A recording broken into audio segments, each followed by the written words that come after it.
Welcome to world of infinity. പാകിസ്ഥാന്റെ കൂടെ ചേർന്നതുകൊണ്ട് ബലൂചിസ്ഥാന് നഷ്ടം മാത്രമേ ഉണ്ടായിട്ടുള്ളൂ. പുരോഗമനം തൊട്ട് തീണ്ടിയിട്ടില്ലെന്ന് മാത്രമല്ല, പാകിസ്ഥാൻ പിന്തുണയ്ക്കുന്ന തീവ്രവാദി ഗ്രൂപ്പുകൾ അക്രമം അടിച്ചുവിടുകയും ചെയ്യുന്നു.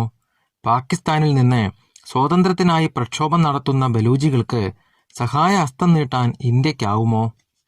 പാകിസ്ഥാന്റെ 40% വിസ്തീർണമുള്ള ബലൂചിസ്ഥാൻ പ്രദേശം പാകിസ്ഥാനിൽ വച്ചു തന്നെ വളരെ പിന്നോക്കം ചെന്ന പ്രദേശമാണ്. ജനസംഖ്യയുടെ 6% മാത്രമേ ഈ പ്രദേശത്തുള്ളൂ. ബലൂചിസ്ഥാനിലെ സ്വാതന്ത്ര്യ പ്രക്ഷോഭങ്ങളെ പാകിസ്ഥാൻ അടിച്ചമർത്തുമ്പോൾ സ്ഥിതിഗതികൾ കൂടുതൽ വഷളാവുകയാണ് ചെയ്യുന്നത്.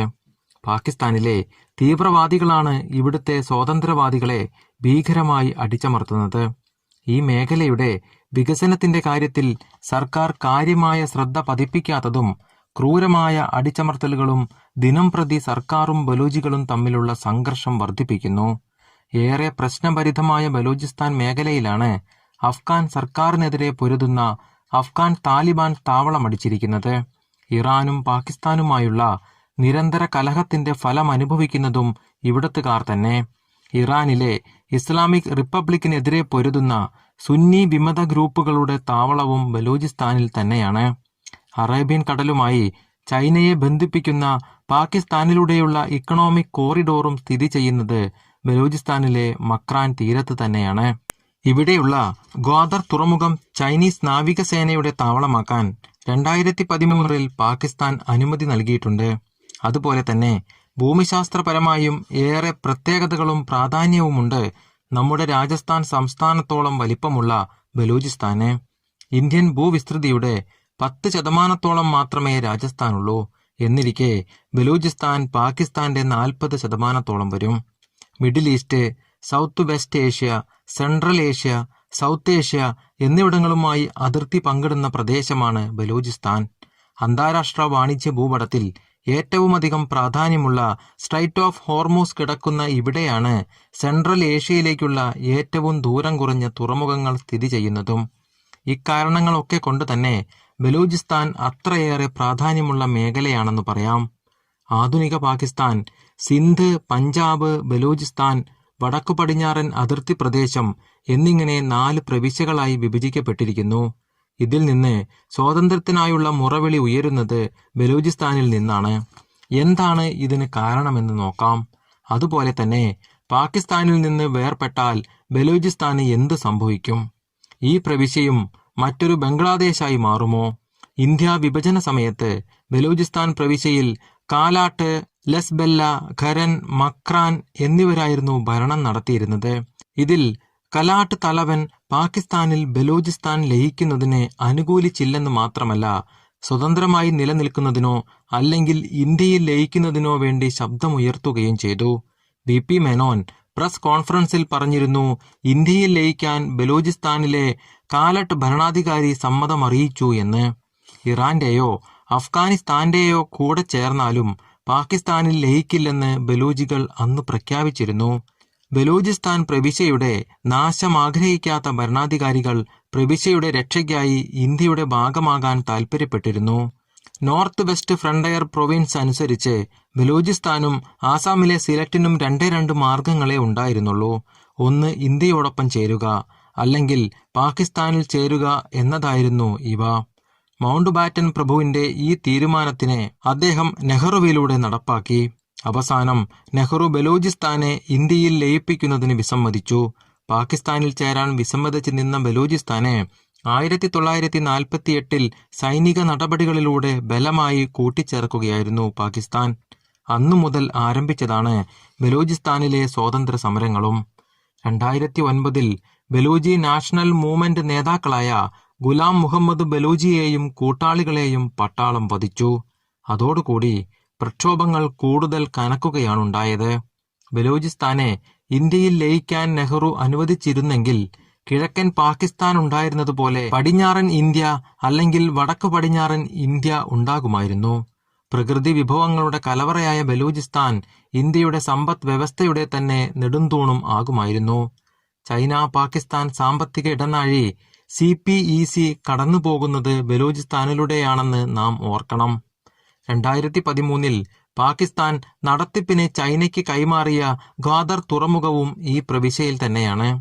ബലൂചിസ്ഥാൻ പ്രവിശ്യയിലെ വിഭവങ്ങൾ ഉപയോഗിച്ചാണ് പാകിസ്ഥാൻ നിലനിൽപ്പിനുള്ള പല ഉപാധികളും കണ്ടെത്തുന്നതും. ബലൂചിസ്ഥാൻ ഇന്ത്യയുടെ ഭാഗമായാൽ വലിയ രീതിയിലുള്ള സൈനിക വിന്യാസം തന്നെ നാം നടത്തേണ്ടി വരുമെന്നതിൽ തർക്കമില്ല. ഈ പ്രവിശ്യയുടെ അതിർത്തിയിൽ തീവ്രവാദികളുടെ പറുദീസയായ പാകിസ്ഥാനും അഫ്ഗാനിസ്ഥാനും ആണെന്നത് തന്നെ കാരണം. ഇനി എന്താണ് ബലൂചിസ്ഥാന്റെ അല്ലെങ്കിൽ പാകിസ്ഥാന്റെ ഭാവി എന്ന് നോക്കാം. ദിനം പ്രതി പാകിസ്ഥാൻ എന്ന രാജ്യം ചെറുതായിക്കൊണ്ടേയിരിക്കുന്നു. 1933 ചൗധരി റഹ്മത്ത് അലിയാണ് വട്ടമേശ സമ്മേളനത്തിൽ പാകിസ്ഥാൻ എന്ന ആശയം മുന്നോട്ട് വച്ചത്. മുഹമ്മദ് അലി ജിന്ന ഈ ആവശ്യം ദ്വിരാഷ്ട്ര സിദ്ധാന്തമായി മാറ്റിയെടുത്തു. 1940 മുസ്ലിം ലീഗ് പ്രത്യേക മുസ്ലിം സ്വയംഭരണ പ്രദേശം ആവശ്യപ്പെട്ടുകൊണ്ട് ലാഹോർ പ്രമേയം പാസാക്കി. പാകിസ്ഥാൻ എന്ന പേര് ആദ്യമായി ഉപയോഗിച്ചത് ചൗധരി റഹ്മത്ത് അലിയാണ്. പഞ്ചാബ്, അഫ്ഗാനിയ, കാശ്മീർ, സിന്ധ്, ബലൂചിസ്ഥാൻ എന്നീ പ്രദേശങ്ങളിൽ വസിക്കുന്ന 3 കോടി മുസ്ലിം ജനവിഭാഗത്തെ പ്രതിനിധീകരിക്കുന്ന നാമമാണ് പാകിസ്ഥാൻ എന്നത്രേ റഹ്മത്ത് അലി നൗ ഓർ നെവർ എന്ന ലഘുലേഖയിൽ പറഞ്ഞു വെക്കുന്നത്. പഞ്ചാബ്, അഫ്ഗാനിയ, കാശ്മീർ, സിന്ധ് എന്നിവയുടെ ആദ്യാക്ഷരങ്ങളും ബലൂചിസ്ഥാന്റെ അവസാനത്തെ 3 അക്ഷരങ്ങളും ചേർത്തതാണ് റഹ്മത്ത് അലി പാകിസ്ഥാൻ എന്ന പേര് നൽകിയതെന്ന് ലഘുലേഖ സൂചിപ്പിക്കുന്നു. ഇന്നത്തെ പാകിസ്ഥാന്റെ മാസ്റ്റർ മൈൻഡ് മുഹമ്മദ് അലി ജിന്നയാണ് ബംഗാളിനെ കൂടി കൂട്ടിച്ചേർത്ത് തുല്യ ശക്തിയുള്ള പാകിസ്ഥാനും ഹിന്ദുസ്ഥാനും എന്ന കാഴ്ചപ്പാടുണ്ടാക്കിയത്. എന്നാൽ ബംഗാളും പഞ്ചാബും വിഭജിക്കപ്പെട്ടതോടെ പാകിസ്ഥാൻ ചുരുങ്ങാൻ ആരംഭിച്ചു. അതായിരുന്നു പാകിസ്ഥാന്റെ ആദ്യത്തെ ചെറുതാകലും. കാശ്മീർ പാകിസ്ഥാനിൽ ലയിക്കും എന്ന് തന്നെയായിരുന്നു ജിന്ന കരുതിയിരുന്നത്. പക്ഷേ അതിന് വിപരീതമായി ഇന്ത്യയുടെ ഭാഗമായതോടെ പാകിസ്ഥാൻ വീണ്ടും ചെറുതായി. എന്നാൽ ചെറുതാകൽ ഇവിടം കൊണ്ടും തീർന്നില്ല. പടിഞ്ഞാറേ പാകിസ്ഥാന്റെ ക്രൂരതയിൽ നിന്ന് കിഴക്കൻ പാകിസ്ഥാൻ ബംഗ്ലാദേശായി മോചിതയായതോടെ പാകിസ്ഥാന്റെ ഒരു അവയവം തന്നെ നഷ്ടപ്പെട്ടു. അതുപോലെ തന്നെ 1971 ശേഷം പാകിസ്ഥാന് നിയന്ത്രണം നഷ്ടപ്പെട്ട മേഖലയാണ് അഫ്ഗാൻ പ്രവിശ്യയിലെ ആദിവാസി പ്രദേശങ്ങൾ.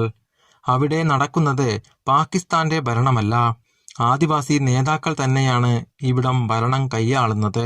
നോർത്ത് വെസ്റ്റ് പാകിസ്ഥാനിൽ കനത്ത ഏറ്റുമുട്ടൽ തന്നെയാണ് നടക്കുന്നത്. പാക് താലിബാനാണ് ഇവിടം നിയന്ത്രിക്കുന്നത്. എന്നും അരക്ഷിതാവസ്ഥയിലുള്ള ഈ പ്രദേശത്തിന്റെ നിയന്ത്രണവും പാകിസ്ഥാന് നഷ്ടപ്പെട്ടു കഴിഞ്ഞു. അങ്ങനെ തത്വത്തിൽ ചെറുതാകൽ പാകിസ്ഥാൻ തുടർന്നുകൊണ്ടേയിരിക്കുന്നു. ബലൂചിസ്ഥാനിലും സ്ഥിതി വ്യത്യസ്തമല്ല.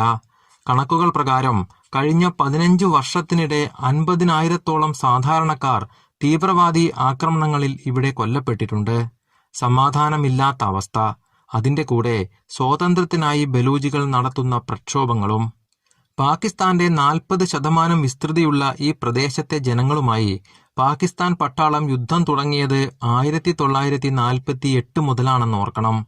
7 പതിറ്റാണ്ടിൽ കൂടുതലായി പാകിസ്ഥാനിൽ നിന്ന് വേർപെടാനായാണ് അവർ പ്രക്ഷോഭം നടത്തിവരുന്നത്. ബലൂചിസ്ഥാൻ ഭരിച്ചിരുന്ന കലോട്ട് രാജവംശത്തിന്റെ ഇപ്പോഴത്തെ അവകാശി സുലൈമാൻ ദാവൂദ് കലാട്ട് ബലൂജിന്റെ ഭരണാധികാരിയായി പ്രഖ്യാപിച്ചിരിക്കുകയാണ്. ഒരു ബലൂചിസ്ഥാൻ സ്വാതന്ത്ര്യ സമര പോരാളി അൽ ജസീറ ടിവിയോട് പറഞ്ഞതിങ്ങനെ: ഇവിടെ പഞ്ചാബിയുണ്ട്, പസ്തൂണിയുണ്ട്, സിന്ധിയുണ്ട്, ബലൂജിയുണ്ട്, എന്നാൽ പാകിസ്ഥാനി ഇല്ല എന്നാണ്. സാംസ്കാരികമായി പാകിസ്ഥാൻ ഏകീകരിക്കപ്പെട്ടിട്ടില്ല എന്ന് തന്നെയാണ് ഇത് തെളിയിക്കുന്നത്. ചരിത്രം പരിശോധിക്കുമ്പോൾ ബലൂചിസ്ഥാൻ എന്ന രാജ്യത്തിന്റെ 40% വരുന്ന ഭാഗവും പാകിസ്ഥാന് നഷ്ടമാകും. ബലൂചിസ്ഥാൻ കാലക്രമേണ വിട്ടുപോരാനുള്ള എല്ലാ സാധ്യതയും ഉള്ള നിലയ്ക്ക് അവർ പുരോഗമനത്തിലേക്കുള്ള വഴി വെട്ടിത്തുറക്കാൻ ഇന്ത്യ സഹായിക്കുമെന്നുള്ള വിശ്വാസത്തിലാണ്. അതുപോലെ തന്നെ ബലൂജികളുടെ ശോചനീയാവസ്ഥ ഇന്ത്യ ലോകശ്രദ്ധയിൽ കൊണ്ടുവന്നതും അവരുടെ സ്വാതന്ത്ര്യ പോരാട്ടങ്ങൾക്കുള്ള അംഗീകാരമായി. ബലൂചിസ്ഥാനിലെ സ്വാതന്ത്ര്യ പ്രക്ഷോഭങ്ങൾക്കൊപ്പം പാകിസ്ഥാൻ പട്ടാളത്തിന്റെ കിരാത അടിച്ചമർത്തലുകളും ലോകമാധ്യമങ്ങൾ ചർച്ച ചെയ്യുമ്പോൾ ദോഷം പാകിസ്ഥാൻ എന്ന ഭീകര രാഷ്ട്രത്തിനാണ്. ബലൂചിസ്ഥാനുമേലുള്ള നിയന്ത്രണം അഴയുകയും സ്വാതന്ത്ര്യത്തിനു വേണ്ടി ദാഹിക്കുന്ന ബലൂജികൾ ഇന്ത്യയോടടുക്കുകയും ചെയ്യുമ്പോൾ കാര്യങ്ങൾ വ്യക്തമാണ്. അധികം താമസമില്ലാതെ തന്നെ ബലൂചിസ്ഥാൻ പ്രവിശ്യ പാകിസ്ഥാനിൽ നിന്ന് മോചിതയാകുമെന്ന് മാത്രമല്ല, ഇന്ത്യയുടെ സൈനിക വ്യാപാര കേന്ദ്രവുമായി തീരും.